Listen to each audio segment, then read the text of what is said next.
Good morning, I'm Chris Beecham and these are your morning market headlines for Friday the 22nd of June.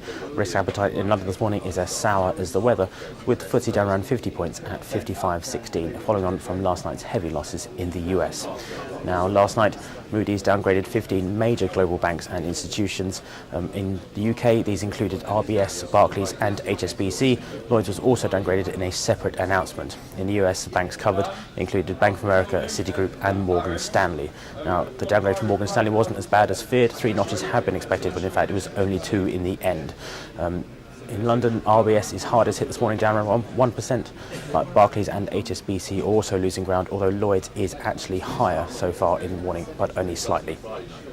US losses, in fact, accelerated in yesterday's session after Goldman's became bearish on the S&P 500, which is another knock to risk appetite, which has been quite weak throughout this entire week. Now, the Eurozone crisis rumbles on as ever. Now we have the head of the IMF, Christine Lagarde, is calling on Berlin to allow Eurozone funds and the ECB to begin bond buying in earnest. And Germans have continued to resist this, so it's unlikely these calls will have much effect in the medium term.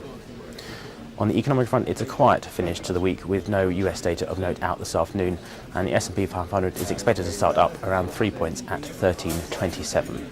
That's it for me. You can find all this on our Insight platform.